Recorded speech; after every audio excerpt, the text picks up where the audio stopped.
반갑습니다. 오종혁 국어선생님입니다. 자, 오늘은 다양한 시대의 글읽기에 대해서 공부를 하겠습니다, 여러분. 학습 목표는요, 다양한 시대에 생산된 가치 있는 글을 자발적으로 읽는 겁니다, 여러분. 그래서 시대의 그 사회 문화적 특성이 글쓰기의 관습이나 독서 문화에 반영되어 있다는 것을 이해하시고 이 학습 목표를 정확하게 인지하신 다음에 읽는 것이 좋아요. 그래서 다양한 시대의 글읽기란 무엇이냐라고 이제 여러분 교과서에도 나와 있습니다만은 글 쓴 당시의 상황을 간접적으로 경험할 수 있다. 그리고 인간의 삶과 문화의 다양성을 깊이 있게 이해할 수 있도록 도와주는 겁니다. 그래서 다양한 시대의 글이 지닌 가치를 깨달아서 여러분들의 사고의 폭을 넓히고 또 미래를 살아가는 지혜를 얻는 것이 중요하다는 겁니다. 그래서 이러한 글을, 다양한 시대 글을 잘 읽기 위해서 어때요? 글에 반영된 당시대의 글쓰기 관습이 있을 겁니다. 당시대, 그렇죠? 독서 문화를 파악해야 되죠. 이를 바탕으로서 글이 쓰인 그 상황 맥락을 읽어내야 되고 또 당시 그 사회 문화적 맥락을 이해한 상태에서 독해를 해야 됩니다, 여러분. 그래서 시대별로, 그렇죠? 시대별로 어떤 특성을 지닌 글이 생산 유통되는지 그 이유를 사회적 필요성이라든가 또 독자의 요구, 그렇죠? 이것과 연관지어서 생각하면 읽고 또 더 나아가서 새로운 독서 문화 형성에 관심을 갖도록 하는 것이 다양한 시대의 글 읽기의 의의가 되겠습니다, 여러분. 그래서 이렇게 그냥 본문만 보지 마시고 들어가기 전에 이러한 배경들을 보시면 훨씬 더 깊이 있게 공부할 수 있으라고 봅니다, 여러분. 그래서 국어가 이제 의무교육에 포함되어 있는 국민 대다수가 글을 읽고 글 쓰는 환경이 되기 때문에 원하는 누구나 독서가 가능한 시대다. 그러니까 이제 다양한 시대의 글 읽기는 이러한 하나의 예를 좀 든 겁니다, 여러분. 전자매체가 발달하면 어때요? 시간과 장소에 구애받지 않죠. 다양한 형태로 독서를 할 수가 있거나 또 책을 소장할 수 있는 시대가 바로 지금 시대라는 겁니다. 시대에 따라서 독서의 문화, 환경, 상황 맥락이 달라진다는 거 참고하시고요.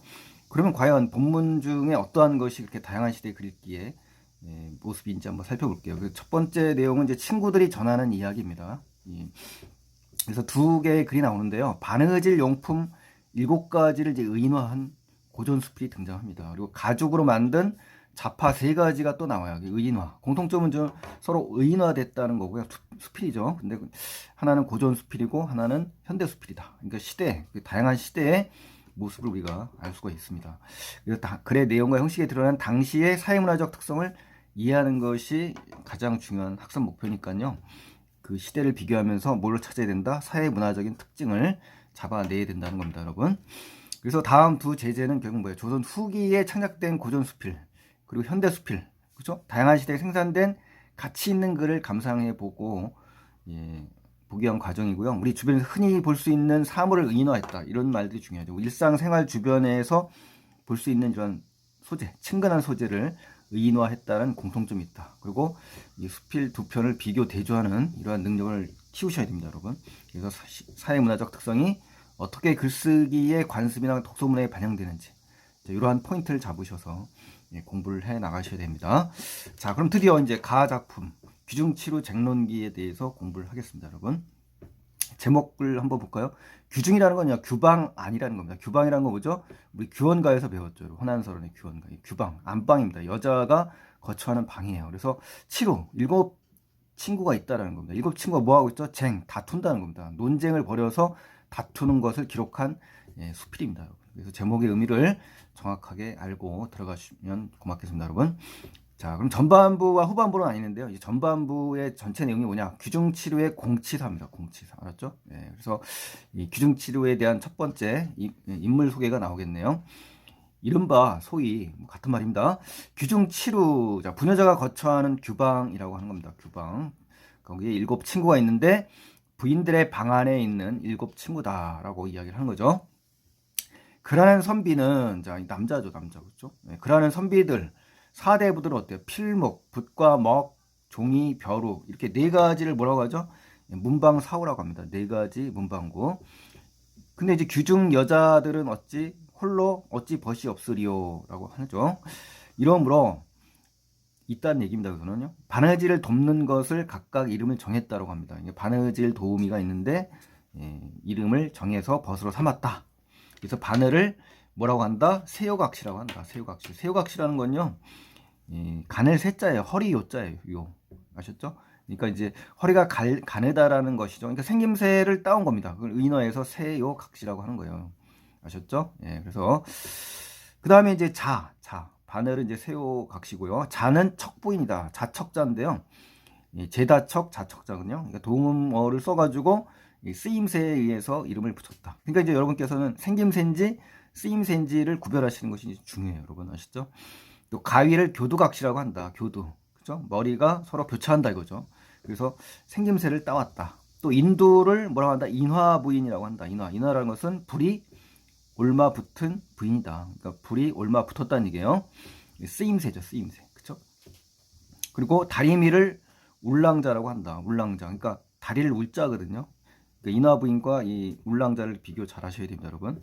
그래서 쓰임새라는 거죠. 실을 또 뭐라고 한다? 청홍, 흑백.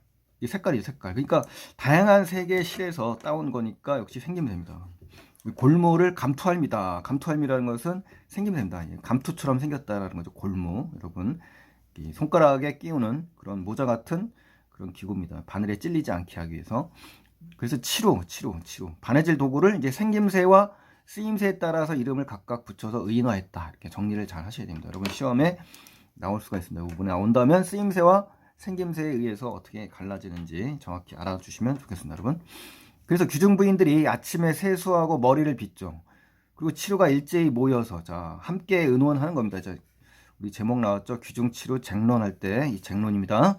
각각 맡은 소임. 자, 소임이라는 것은 뭐죠?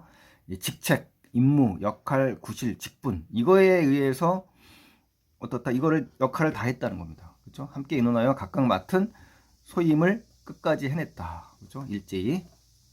자, 여기까지 정리를 하면요. 안방에 거처는 규중부인들 7벗은 누구냐? 다리미, 인화, 부인과 달리 생김새에 따라 이름을 붙였다. 그렇죠? 예. 그래서 바늘, 자, 가위, 인두, 다리미, 그렇죠? 실, 골무 이렇게 정리를 좀 잘 하시면 좋겠습니다, 여러분. 그래서 자, 인두, 다리미를 함께 묶어서 정리하시는 것이 좋겠죠. 자, 인두, 다리미. 네, 쓰임새로 묶은 겁니다. 줄친 게 쓰임새냐, 생김새냐, 그렇죠? 네, 이렇게 해서 자, 그 다음에 이제 자신의 공을 자랑하는 척부인은 누구냐? 자, 척부인입니다. 자신의 공을 자랑하고 있습니다. 척부인이 자예요. 자, 3월에 이제 열거가 쭉 나옵니다. 이제 이렇게 말하기 방식 또 서술 방식이 이제 중요합니다, 여러분. 3월의 열거를 통해서 자기 역할을 과장되게 부풀립니다. 그러니까 열거와 과장이 쓰인 거죠. 그래서 척부인은 옷감의 종류를 막 나열합니다. 대등병렬해요. 그래서 자신의 재주가 탁월하다라는 것을 보여주는 그러한 말하기 방식이 된다는 거 확인을 꼭 하셔야 됩니다. 그래서 보실까요? 하루는 치루가 모여 바느질의 공을 의논하였다. 그러니까 이제 결국 쟁론의 쟁점은 뭐다? 바느질의 공을 갖다가 이제 논하는 거예요. 척부인이 긴 허리를 자랑하면 이제 말했다. 잰다는 얘기는 자랑한다, 뽐낸다, 으스댄다, 뻐긴다 뭐 이런 뜻이에요. 이 척부인의 태도가 나왔다는 걸 알 수가 있죠. 그렇죠? 네, 이런 단어의 의미 정확하게 아셔야 됩니다. 그래서 여러 벗은 들어라. 나머지 친구들 봐라. 나는 가는 명주, 굵은 명주, 흰 모시, 가는 배, 아름다운 비단, 뭡니까? 여러 옷감의 종류를 지금 나열한 겁니다. 이게 바로 열거예요, 열거. 그래서 다 내어 펼쳐놓고 남녀의 옷을 마름질한다. 마름질한다는 얘기는 이제 치수에 맞게 재거나 자르는 일이죠. 자가 있어야 되겠죠, 그렇죠? 길고 짧은 것, 또 넓고 좁음이며 속시와 격식을 내가 아니면 어찌 이루겠느냐라고 하면서 공을 의논하는 척부인의 그 말이 나온 겁니다, 여러분. 이러므로 옷을 만드는 이 공이라는 것은 이제 어떤 일을 목적을 이루는데 사용한 노력과 수고입니다. 공적, 수훈, 업적, 공로라고도 이제 바꿀 수가 있어요. 그래서 내가 으뜸이다. 이런 면에서 나의 공로가 공적이 최고다 이 얘기죠. 그렇죠? 최고요, 제일이요, 1등이다. 뭐 이런 얘기예요. 그러면서 이제 세 번째 문단 가보실까요? 이제 자신의 공을 자랑하는 이제 교두각시가 나옵니다. 이제 자부인, 척부인에 이어서 이제 가위가 나와요. 자, 두 다리를 빨리 놀리며 뛰어나와 말했다. 가위의 모습이죠. 네, 자신의 공을 자랑하려고 서둘러서 급히 뛰어나오는 이 가위의 모습을 묘사했다라는 거. 자, 이걸 꼭 기억하세요. 그래서 이제 교두각시가 자신의 공을 자랑하려고 서둘러 뛰어나오는 모습을 좀 해학적, 이런 표현, 해학 아시죠, 여러분? 네, 해학적인 표현, 유자소전에서 많이 배웠을 겁니다. 봉산탈춤이라든가 해학적인 표현이 있다라는 것까지 정확히 알아주시면 정말 시험 볼 때 도움이 많이 될 것 같습니다. 묘사, 의인화, 해학 이런 표현들. 자, 척부인아, 그대가 아무리 말함질을 잘한들 이 가위로 베어내지 않으면 모양이 제대로 되겠느냐? 응? 내 공과 내 덕이니 네 공만 자랑하지 말아라 라고 하면서 당당하게 자기의 공을 자랑하는 그런 장면입니다, 여러분. 네 번째는 뭡니까? 자신의 공을 자랑하는 세요각시 이제 나옵니다. 세요각시. 그래서 사물의 열거, 얘도 이제 사물의 열거를 통해서 자기 역할을 과장하고 막 부풀립니다. 그래서 이러한 말하기 방식, 표현 방식을 정확히 기억하셔야 됩니다. 이번 시험범위 들어가신다면. 자, 세요각시가 이제 가는 허리를 구부리며 날랜 아주 빠른 불이, 뾰족한 부분이죠. 불이. 그죠? 돌리며 말했다. 자, 두벗. 지금 앞에서 이야기했던 두벗은 누구였죠? 척부인, 자하고 가위, 교두각시였죠. 너의 두 말이 옳지 않다라는 겁니다. 진주 10그릇이라도 꿰뇌 구슬이라 한다. 자, 아주 중요한 관용적 표현이 나왔습니다. 이런 것들은 정확하게 기억을 해주셔야 됩니다. 구슬이 서말이라도 깨어야 보배다라는 말. 또 아무리 훌륭하고 좋은 것이라도 다듬고 정리해서 쓸모있게 만들어 놓아야 값어치가 있다는 걸 비유하는 그런 속담입니다, 여러분. 그래서 속담을 인용해서 자신의 말에 설득력을 확보했다. 자, 아주 중요한 말하기 방식이니까요. 꼭 정리를 하셔야 됩니다. 시험에 잘 나와요, 여러분.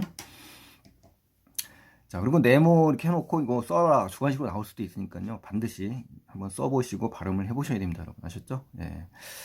자, 그 다음에 재단이라는 것은 이제 옷감이나 제목 따위를 이제 치수에 맞게 재거나 자르는 게 이제 재단인데요. 마름질이라고도 합니다. 마름질. 자, 마름질을 두루 잘한다고 하지만, 내가 아니면, 그죠? 내가 아니면, 여기서 말하는 건 이제 누굽니까? 바늘이에요, 바늘.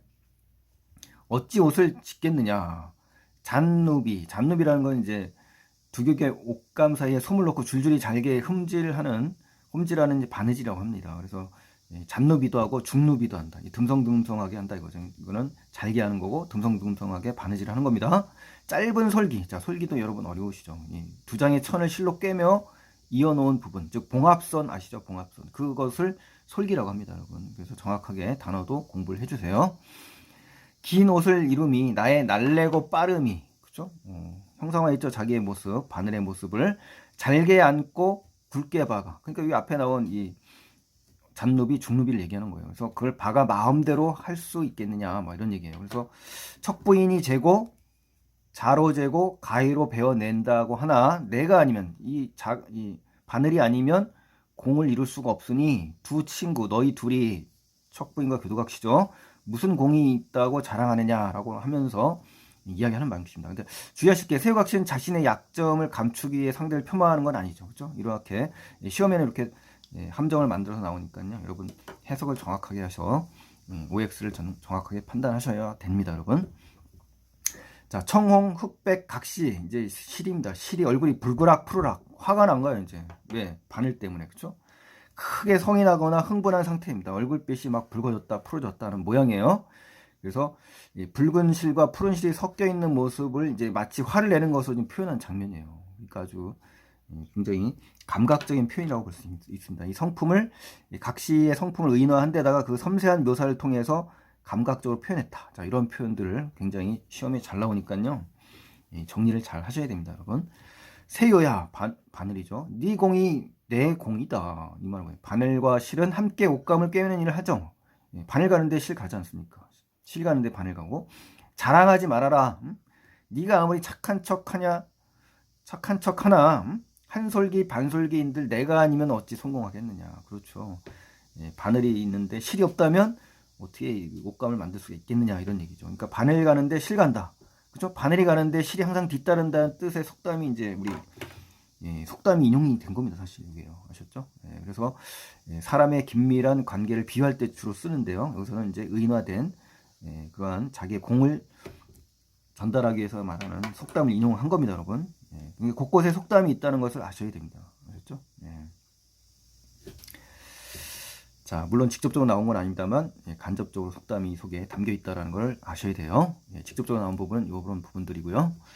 자, 5번째 문단 가겠습니다. 자신의 공을 자랑하는 이제 감투할미가 나옵니다. 할미예요, 할미. 자, 감투할미. 자, 골무 여러분 이제 보셨는지 모르겠으나 모르신다면 검색을 하셔서 꼭 사진을 보시는 것이 좋을 것 같아요. 바늘에 많이 찔려 해지고 막 주름이 많아요. 왜냐면 바늘에 많이 찔렸기 때문에. 그렇죠? 방패막이를 하는 거군요. 바늘에 찔리지 않기 위해서. 그래서 할미로 이제 표현을 했는데요. 막 웃고 나서 말을 합니다.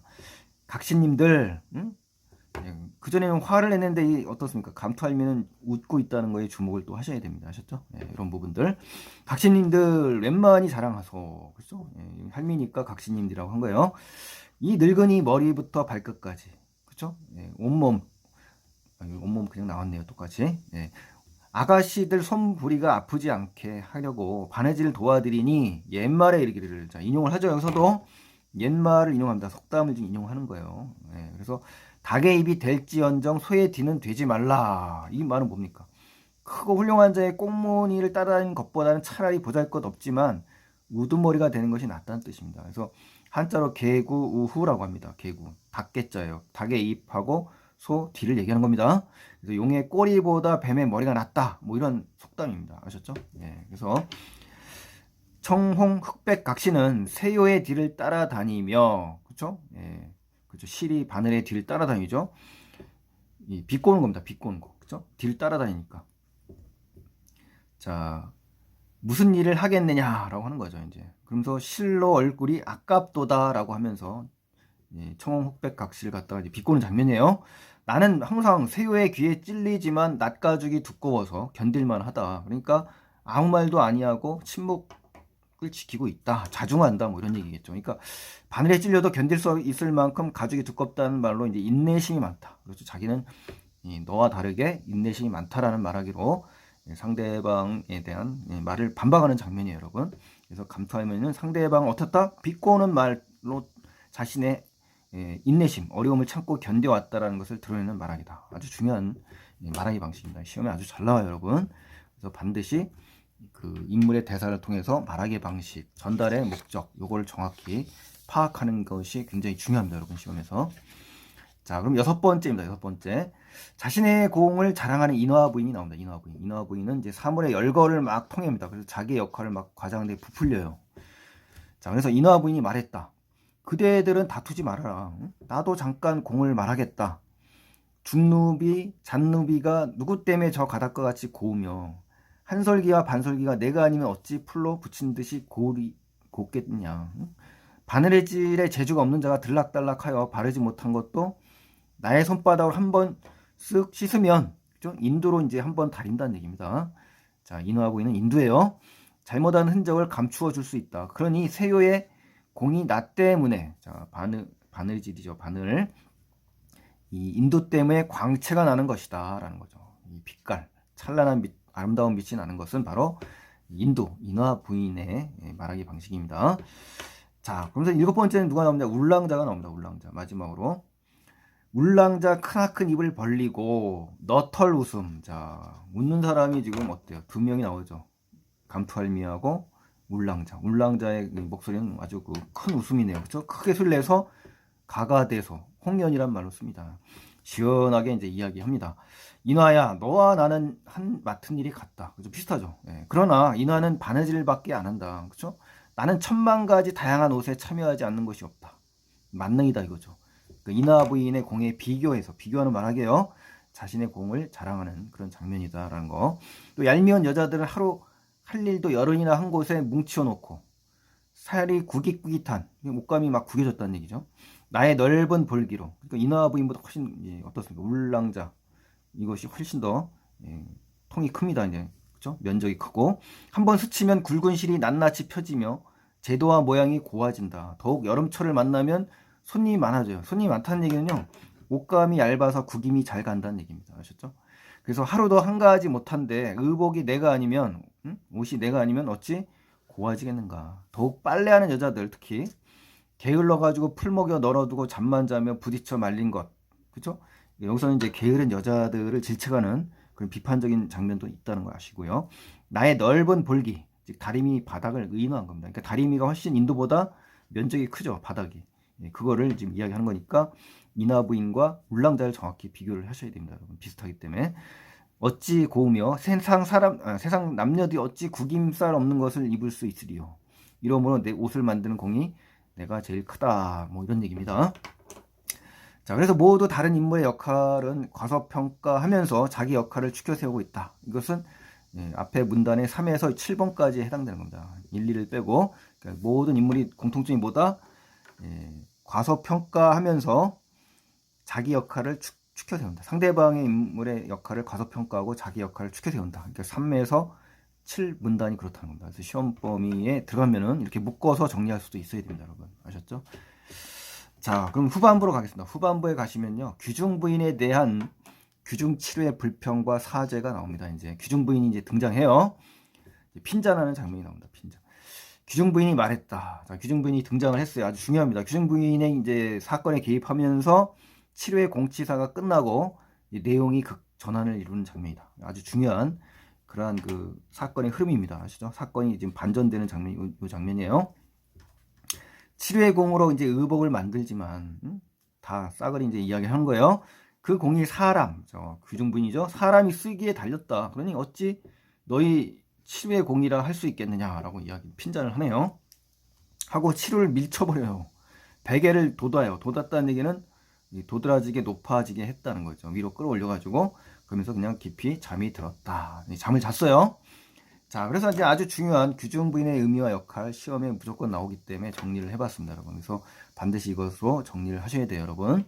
첫 번째, 치루가 경쟁적인 관계에서 같은 입장으로 돌아서는 계기가 바로 이 규중부인의 등장입니다, 여러분. 아셨죠? 또 세호각시가 감투할미와의 갈등을 심화시킨 계기, 이건 아닙니다. 교두각시가 규중부인에게 바라는 바를 호소하는 이유도 아니에요, 여러분. 치루가 자신들이 처한 공경에서 벗어나려는 노력도 아닙니다, 여러분. 자, 치루를 신하에 빗댄다면 규중부인을 임금으로 볼 수도 있다는 건 맞습니다, 여러분. 또 규중부인의 개입으로 내용이 전환되는 거 맞아요. 또 그다음에 이제 규중부인은 치루를 실제로 사용하는 부녀자입니다. 그렇죠? 네, 맞아요. 규중부인은 인간 중심의 논리를 내세웠죠. 예, 그렇죠. 사람이 쓰기에 달렸다라고 하면서 또 치루가 깨달음을 얻고 직분에 충실하는 계기가 된 거 아니에요, 여러분.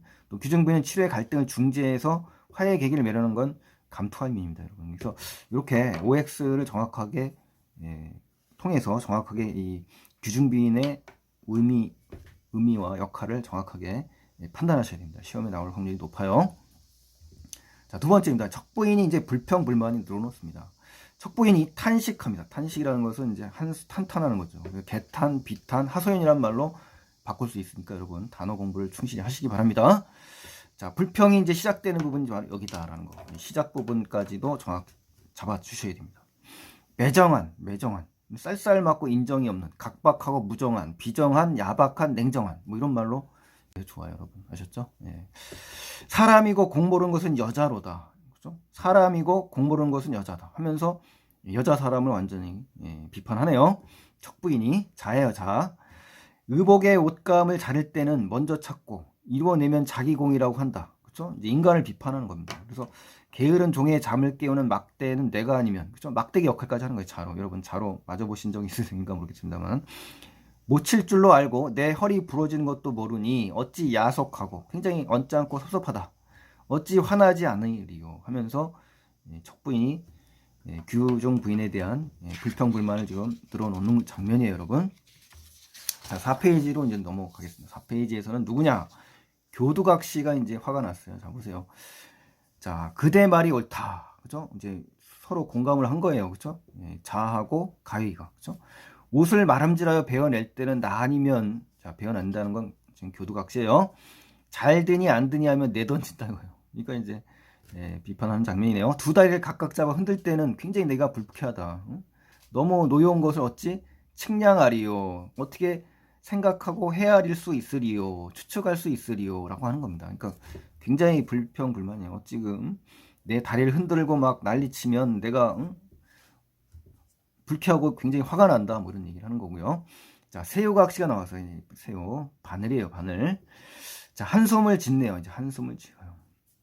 너는 물론이거니와 나 역시 일찍이 무슨 일로 사람의 손에 보채며 요구하며 성가시고 조른다는 것이 이제 보챈다는 겁니다. 요망하고 요사스럽고 간사하고 망령됐다는 얘기입니다.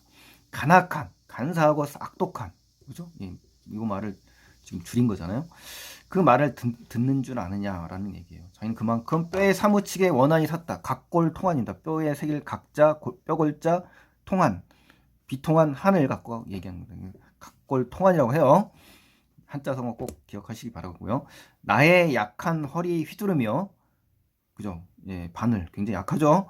날랜 불이 돌려 힘껏 바느질을 돕는 줄을 모르고, 그죠? 바늘이에요, 바늘. 마음에 맞지 않으면 나의 허리를 부러뜨려 화로에 넣어버린다. 어찌 통탄하고 원통하지 않으리요. 여기서 이제 한자성 각골통한 또는 이제 비분관계라는 말 있죠. 예, 이것도 참고로 알아두시면 정말 좋겠습니다. 비분관계. 사람과는 극한 원수지만 그쵸? 철천지 원수다. 이런 얘기입니다. 예, 갚을 길이 없어. 불구대천지 원수다. 이런 얘기입니다. 철천지 원수다. 이따금 손톱 밑을 찔러 피를 내어 원한을 풀면 조금 시원하다. 그러니까 이제 찔른다는 표현이 바로 이런 아주 이런 비유를 써서 이야기하네요. 굉장히 재밌네요. 그렇죠? 그러나 간사하다는 게 남의 비를 맞추면서 알랑거리고 아첨한다는 얘기들. 충악한 아주 악질이다. 음흉하고 악한 패악한 이 감투할미가 만류하니 그죠? 방어 역할을 한다고 했지 않습니까? 방어벽 그죠? 방패 역할을 하잖아요. 만류를 한다는 얘기는 이제 못 붙들고 못하게 말리니 그 의노한 거예요. 더욱 애달프다. 정말 안타깝고 쓰라리다. 복수를 하고 싶었는데 감투할미가 만류를 했다.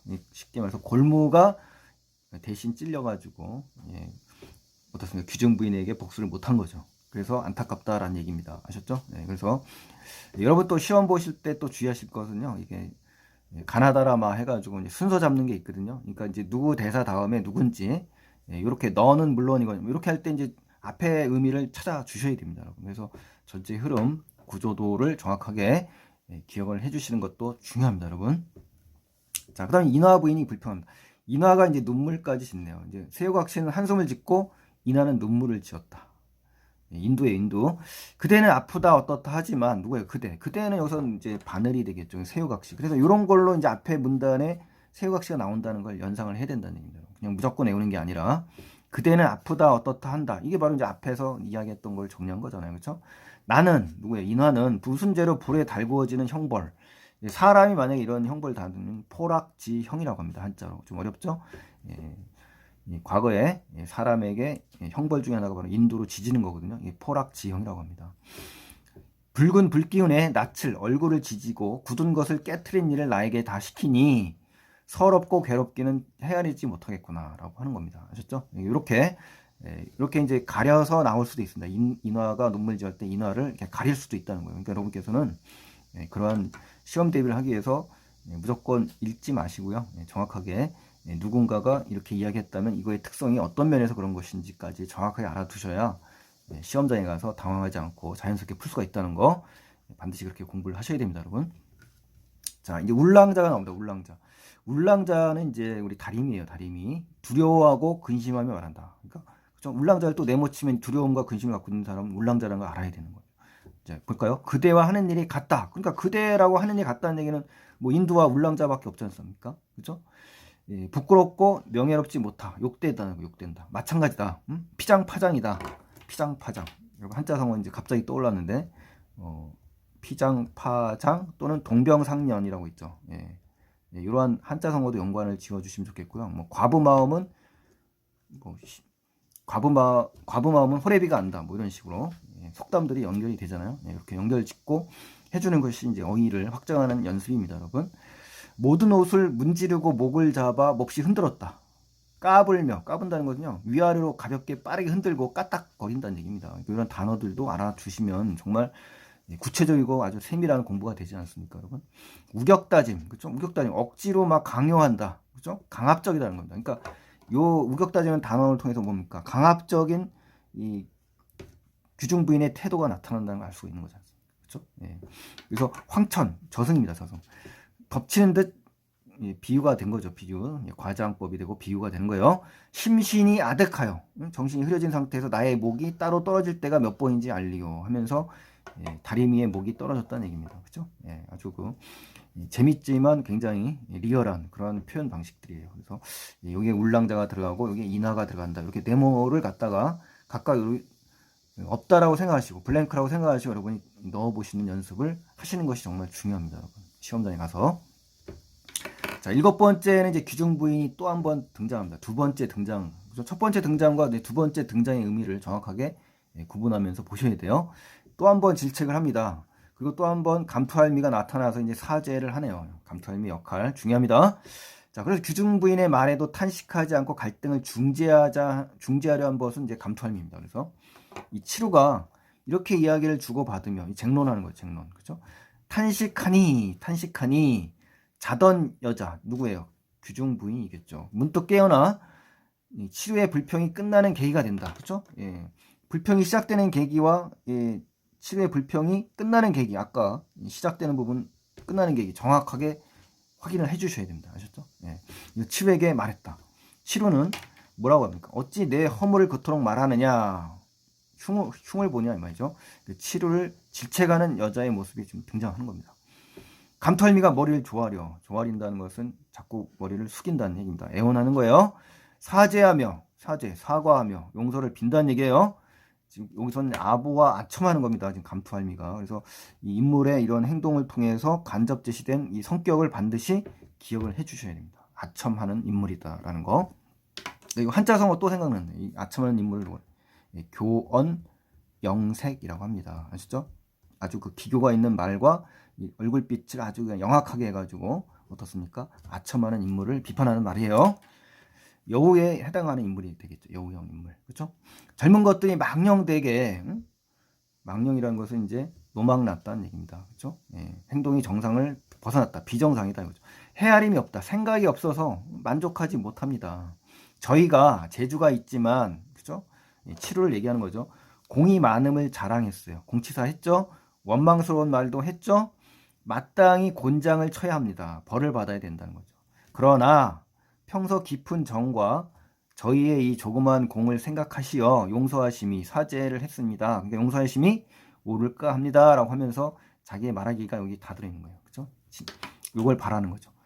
그 치루가 잘못에 대해서 용서를 구하면서 은근히 자신들의 공을 부각한 겁니다. 그죠? 치루의 그 공을 뭉뚱그려서 다 부각하는 거예요. 자기 자신만의 공을 얘기한 게 아니라 치루의 전체적인 공적을 지금 이야기하면서 용서를 비는 거예요. 그래서 여자가 이제 대답을 하는 장면이 나옵니다. 자, 보실까요? 5페이지입니다, 여러분. 할미 말을 따라 용서하겠다. 바로 용서가 됐네요. 갈등이 지금 해소됐어요. 내 손가락의 끝을 손뿌리라고 합니다. 아셨죠? 그래서 비유해요. 성함이 온전하고 멀쩡해진 것도 할미, 당신 그 골무의 역할이니 꿰차고 다니면서 은혜를 잊지 않겠다. 비단 주머니를 쥐어서 그 가운데 넣어서 몸에 지니면서 항상 너와 함께 하겠다. 뭐 이런 얘기거든요. 그러니까 이제 규중 부인의 이런 태도를 통해서 작가가 이제 풍자하려는 게 이게 아주 중요합니다, 여러분. 이게 풍자가 바로 뭐냐?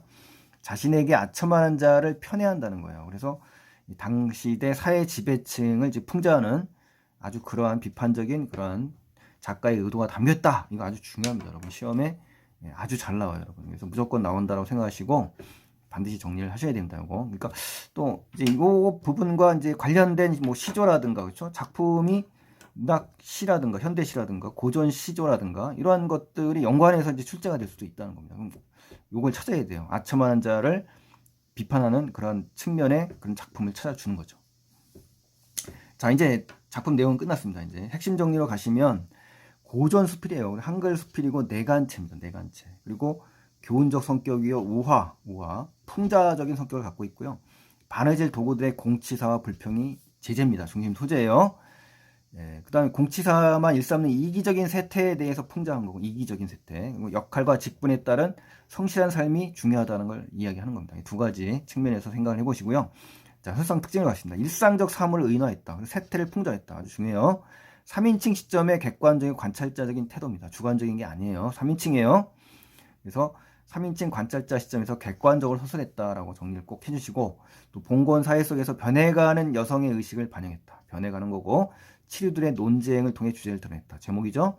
인간의 공치사만 일삼는 이기적인 세태에 대한 풍자도 있는 겁니다. 그렇죠? 의인화한 거니까. 그래서 밑글에서 비판 풍자하는 세태가 바로 이겁니다. 인간의 공치사, 이기적인 세태. 요거 반드시 정리를 하셔야 됩니다. 아주 중요합니다. 그리고 작품의 소재로 보아 문화활동의 주체가 어때요? 향유층이 여성으로 확대됐다는 걸 알 수가 있고요. 봉건 시대에 변해가는 여성 의식을 반영한 겁니다. 또 사물을 의인화했죠. 그래서 인간 세상을 우회적으로 간접적으로 돌려서 비판합니다. 인물들이 직접 대화가 나왔어요. 그래서 보여주기의 방식입니다. 말해주기가 아니라 보여주기예요. 그래서 간접 제시, 극적 제시라고 하는 거예요. 자, 자기 자랑만 하고 남의 공은 인정하지 않는 귀중치루들의 모습을 통해서 당시의 이기적인 세태를 반영했다. 그렇죠? 일상에서 쉽게 접할 수 있는 거예요. 여러분 일상이 아니라 이 당시의 이 작가의 그 일상생활을 얘기하는 거니까요. 교훈을 또 제시하는 겁니다. 사물을 의인화했어요. 또 인간 세태를 우의적으로, 우회 또는 우의, 다 같이 연결해서 하셔야 됩니다. 대화를 통해 또 등장인물의 생각을 표현했다는 거, 또 사물을 인화해서 생김새, 쓰임새를 어떻게 반영하다 보니까 뭘 줬다? 생동감 있다, 현장감 있다, 요거까지. 자, 관용적 표현, 속담입니다. 속담. 이런 것을 통해서 상황을 해학적으로 재미있게 드러냈다. 그리고 대상의 내면뿐만 아니라 외면의 특징을 서술했다. 외면, 자, 요거는 이제 틀린 내용입니다, 여러분. 내면뿐 아니라 외면의 특징까지 서술하지는 않았어요. 외면만 얘기했죠. 인물의 생애를 일대기 형식, 이거 아닙니다. 정기문이 아니에요. 또 서술자 작중인물의 내면 심리를 서술한 건 아닙니다. 그래서 여기서 말씀을 드렸습니다. 그래서 이렇게 OX를 정확하게 판단을 하셔서 여러분 시험에 대비를 만반의 준비를 하셔야 됩니다, 여러분. 자, 윗글의 내용을 한번 정리를 해보겠습니다, 여러분. 표로 정리를 해보시죠. 자, 글 속에 반영되어 있는 당시의 사회 문화적 관습과 독소문, 이게 바로 우리 학습 목표였죠. 그래서 가위, 자, 바늘 등 규중에서 바느질할 때 사용한 소재가 이제 글로 쓰였죠. 그러니까 당시 여자들이 어떻다는 거예요? 바느질을 소재로 삼은 거잖아요. 그래서 문학의 주체와 향유층이 여성으로 확대된 것들을 우리가 알 수가 있겠네라고 이제 이 글을 통해서 알 수 있었던 겁니다. 또 일곱 친구들 중에 가장 연령이 높은 이 감투할미가 이 글에서 가장 지혜로운 사람으로 나오죠. 그래도 이런 걸 볼 때 어떻게 알아? 유교 사상, 당시의 유교 사상의 기본인 장유유서 사상이 반영이 된 거구나. 상강오륜, 그쵸? 상강오륜이 반영됐다. 유교라는 거죠. 만약에 여기서 감투할미가 아니라 뭐 자라든가 아니면 인화부인 나오는 것보다는 가장 나이가 많은 할미가 나와야 이 당시 그 조선시대 사회에 맞잖아요. 그죠? 네, 그런 것을 우리 사회문화적 관습, 독서 문화를 우리가 판단하시는 거죠. 그래서 아주 학습 목표니까 꼭 정리를 하셔서 깊이 있는 공부를 하셔야 됩니다, 여러분. 자, 그래서 규중치루 쟁론기는요, 정리를 하면 조선 후기예요, 후기. 부녀자가 쓴 것이고, 한글 수필입니다, 한글. 한문이라고 하면 안 돼요, 여러분. 네, 조심하셔야 되고. 또 3인칭이에요. 1인칭이 아니라 관찰자예요. 또 규중치루의 그 대화가 자주 나와요.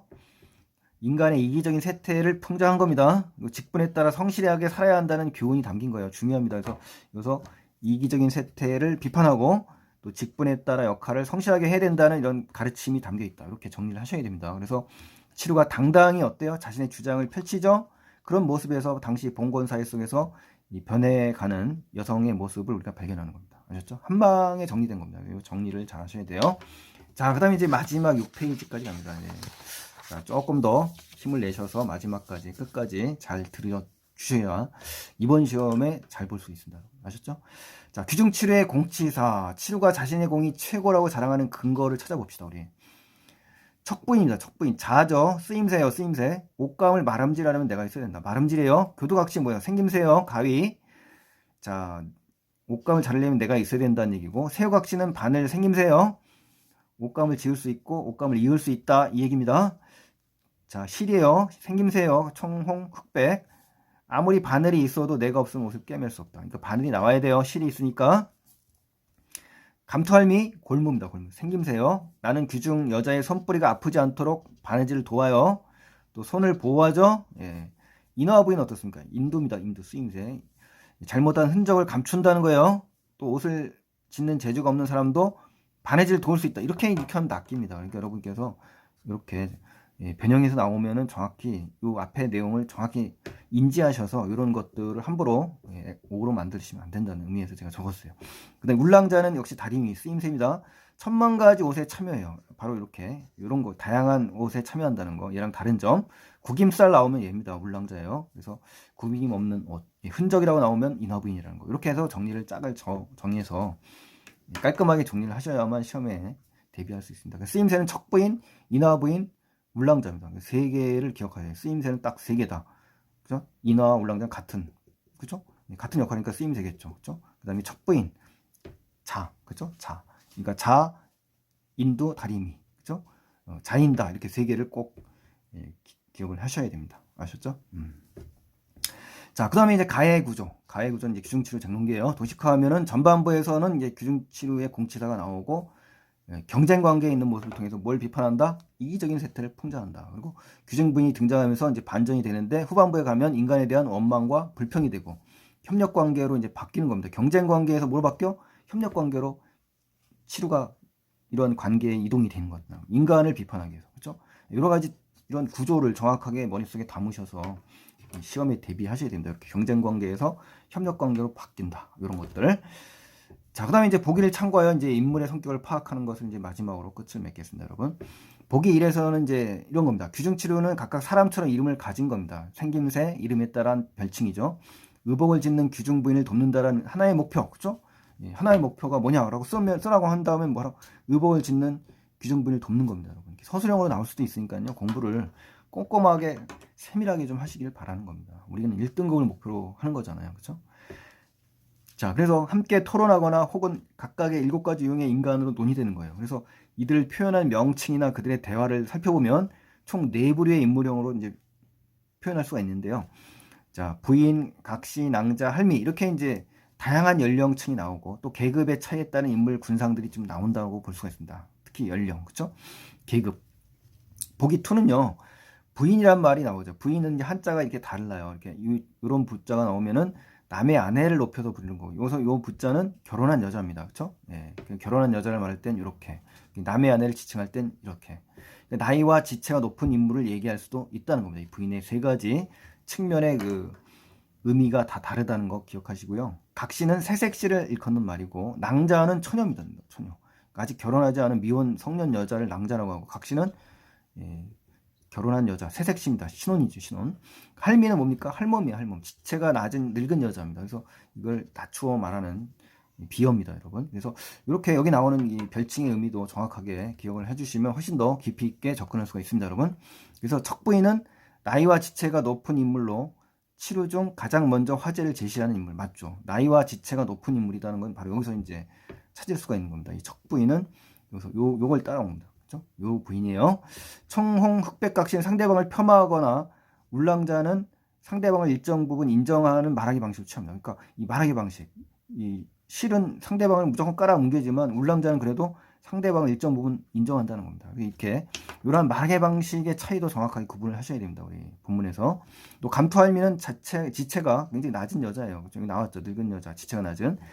부정적으로 보면 처세술에 굉장히 능한 사람입니다. 그래서 아첨하는 인물. 그러니까 처세술에 굉장히 능수능란하다. 그렇죠? 권모술수라는 한자가 떠듭니다. 권모술수. 그렇죠? 술수에 굉장히 능한 사람. 그렇죠? 아첨. 아까 말했던 교원 영색 있죠. 이러한 한자와 연결되는 인물이 이제 이 감투할미 때문에 시험에 아주 잘 나와요. 그렇죠? 또 척부인은 이제 남의 말에 휘둘리며 호들갑스러운 성격을 지닌 인물이다? 아니다. 그렇죠? 아닙니다. 새우각시와 교두각시는 외적 아름다움과 내적 성숙을 동시에 갖고 아닙니다. 동시에 갖고 있는 게 아니에요. 그래서 이렇게 이제 시험에 출제되면 아주 고난도 문제가 나올 수 있다는 거니까 두루두루 이렇게 깊이 있게 공부를 하시길 바랍니다, 여러분. 아주 긴 시간 동안 우리 규중치루 잭농기를 공부하시느라고 여러분 수고 많이 하셨고요. 다양한 시대의 글읽기 첫 번째, 친구들이 전하는 이야기 첫 번째를 공부하셨고요. 다음 시간에 또 가죽에 관련된 그 이야기를 들고 이야기를 하겠습니다, 여러분. 자, 오늘도 고생 많이 하셨고요. 도움이 되셨다면 꼭 좋아요 버튼 눌러주시고 구독 안 하신 분들은 반드시 구독 버튼 눌러주시기 바랍니다. 감사합니다.